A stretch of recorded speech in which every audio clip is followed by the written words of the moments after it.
తెలంగాణ ప్రజలుగా తెలంగాణ మీద విద్వేషం కక్కి తెలంగాణ నాశనానికి కారణమైన మల్లిగాన్ని విడగొట్టడానికి మేము ఒక మహత్తరమైన పోరాటాన్ని ఎంచుకున్నాం. మహత్తరమైన ఆలోచనని మేము చేసినాం. ఈ క్రమంలో మాతోటి కలిసి వచ్చేటోళ్ళు ఎవరున్నా మీరు రావచ్చు. ముందుగా మల్లిగానికి సంబంధించి మల్లిగానికి సంబంధించి ముందుగా ఇందులో మనకు మన వార్త ఏదన్నా చూసినాక వాడు ఏం మాట్లాడతాను, ఎన్ని అబద్ధాలు మాట్లాడతాను ఒక్కసారి మనం చర్చ పెడదాం. దయచేసి లైవ్ లోకి వచ్చిన వాళ్ళు ఇగో వీడే ఈ దొంగ. మోడీకి హటావో దేశ్కి బచావో, దేశంలో మళ్ళీ బీజేపీ గెలిస్తే దేశం నాశనం, ఈ దేశానికి కాంగ్రెస్ పార్టీ మాత్రమే రక్ష. అయితే ఇట్లా వీడు నేనేం చేసిన అంటే కార్గే వచ్చిందిగా వీని కోసం వచ్చినట్టుగా దండం పెడతాడు. వీడు వచ్చిందేమో గీన కోసం, రఘువీర్ రెడ్డి కోసం వచ్చిండు కార్గే. ఏంటిది ఆయనే ఎంపీ అభ్యర్థి కోసం వస్తే ఇక వీడు చూడు ఇవ్వడం ఇవే లంగ కథలు, లంగ బద్మాష్. అసలు చిచి చిచి వీని రోత కథలకు ఇప్పుడు ఎవరైనా చూస్తే ఏమనుకుంటారా వీడు ఎంపీ అభ్యర్థి గీన. ఎవరైనా చూస్తే మల్లిగాని కోసమే కార్గే వచ్చిండేమో అన్నంత భ్రమపెట్టే ప్రయత్నం చేస్తాడు వాడు. ఇది ఒక్కటే కాదు వాడు ఇగో ఇదే దండము. మీరు బాగా చూడండి. మోడీ మనకు ఇక్కడ మూడుచింతల దగ్గర ఆ విగ్రహ ఆవిష్కరణకు వచ్చినప్పుడు ఈటల రాజేందర్, బండి సంజయ్, ధర్మపురి అరవింద్ వీళ్ళందరూ ఉన్నారు. మోడీ ఇట్లా పోతాంటే అందరు ఇట్లా దండం పెట్టున్నారు. ఓకే, పెద్ద ఆయన దేశానికి ప్రధానమంత్రి కాబట్టి నమస్కారం చేయొచ్చు, ఇట్లా నమస్కారం అని చేయొచ్చు.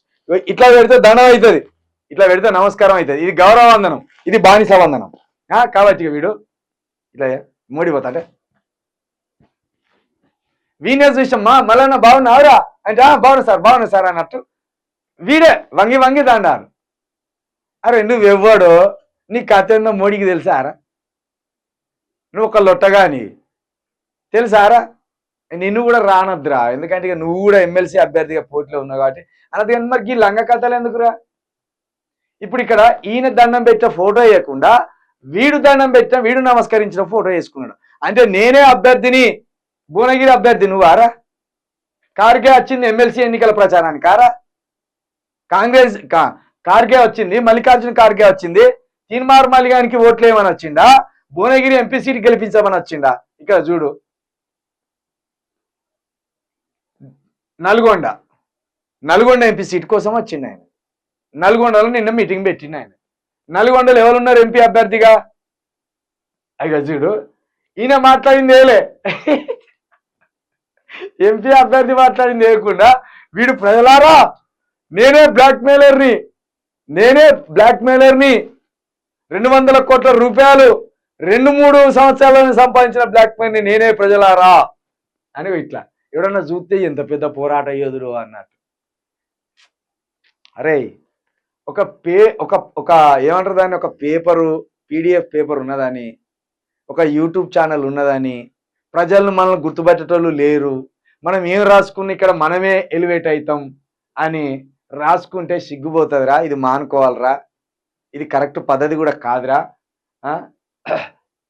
గీదేసుకొని ఉంటే నల్గొండలో 2వ రోజు మల్లిగాడు మార్నింగ్ వాకర్స్తో మాటామది గది వేసుకొని ఉంటే ఫోటో గీదేంద్రా. ఇప్పుడు ఈయన ఎంపీ అభ్యర్థి అయి ఉంటాడు. ఈ ఎంపీ అభ్యర్థి కంటే పెద్దోని వారను ఎంపీ అభ్యర్థి మాట్లాడేది ఏలే. ఇప్పుడు ఎవరైనా చూస్తే వీడి లీడరు, ఈయన కార్యకర్త లెక్క ఈయన సపరేట్ ఇట్లా నిలబడ్డాడు, కార్యకర్త లెక్క ఈయన సపరేట్గా నిలబడ్డాడు. వీడేమో ఈయన గెలిపించడానికి వచ్చిన మహా లీడర్ అన్నట్టు రాసుకున్నాడు. గీ బంద్ చేసుకో, గీ ఎల్కతలే బంద్ చేసుకొని బుద్ధిగా ఉంటే ఈ పార్టీకి ఏదన్నా ఎమ్మెల్సీనో ఎమ్మెల్యేనో అయ్యేటోనివి. గీ అబద్ధాలు గీ లంగ కథలకే కదా నిన్ను జనం ఓడిచ్చింది. జనం నిన్ను గుర్తుపట్టింది గీ లంగ కథలకే కాదురా. ఎంపీ అభ్యర్థి ఏమో సైలెంట్గా ఉంటే వీడేమో ఎట్లా కథ చూడు, విని ఎట్లా పాస్ కాడు, గీ ఎట్లా పాస్ కథలారా.